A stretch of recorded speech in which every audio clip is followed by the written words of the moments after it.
Inihayag ng Sangguniang Panlungsod ng Kawayan na maraming seryosong pagkukulang ang kanilang natuklasan sa pamunuan ng isang resto bar sa Barangay San Fermin kung saan nasawi ang isang lalaking customer matapos bugbugin sa vicinity ng naturang pasilidad. Sa panim ng Bombo Radyo Kawayan kay SP member Mico Del Mendo, binigyang diin niya na kitang-kita sa kuha ng CCTV ang kawalan ng aksyon at pambabaliwala ng mga empleyado habang binubugbog ang biktima. Ayon pa sa opisyal, napakadali sana para sa pamunuan na dalhin sa pinakamalapit na pribadong ospital ang biktima upang maisalba ang buhay nito lalo na at madaling araw ng mangyari ang insidente at maluwag ang daloy ng trapiko. Mariing binatikos ng lokal na opisyal ang management ng bar dahil maiiwasan sana ang trahedya kung naging responsable lamang ang establishmento at nagbalasakit sa kaligtasan ng kanilang customer. Sa kasalukuyan na natiling sarado at suspendido ang operasyon ng naturang bar matapos itong hindi pa hintulutan ng lokal na pamahalaan na muling magbukas habang ongoing pa ang naturang investigasyon. Iginit din niya na dapat magsilbing babala ito sa lahat ng negosyante na mahigpit na sumunod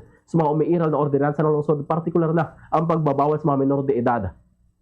Samantala, inatasan niya ang mga establishmento na magpatupad ng mahigpit na no ID, no entry policy upang matiyak na ang lahat ng pumapasok na customer ay nasa legal na edad. Inaasahang ipatatawag ng Sangguniang Panlungsod ang may-ari ng bar sa susunod na pagdinig upang harapin ang posibleng permanenteng kanselasyon ng kanilang business permit at pagpapatupad ng mas mahigpit na security protocols. Ganito ang bahagi ng pahayag ni SP member Mico Del Mendo.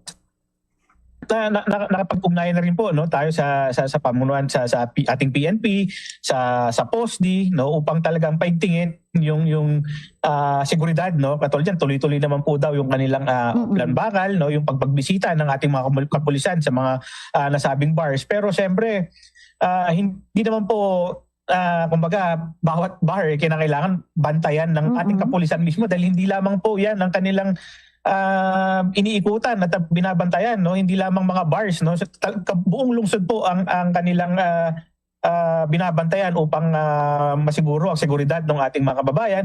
Kaya nakikiusap po kami sa ating mga bar owners na kinakailangan kayo po mismo ay pinapaigting po ninyo yung seguridad ng inyong business establishments. Kinakailangan secured po yung ating mga customers upang maiwasan yung mga ganyang klaseng insidente. Patulad yan, makita po natin na nagkakaroon na po ng gulo sa loob ng inyong bar. Kinakailangan bilang owners o bilang management nung sabing establishmento, kinakailangan gumawa po kayo ng Fast sa Radyo Bombo!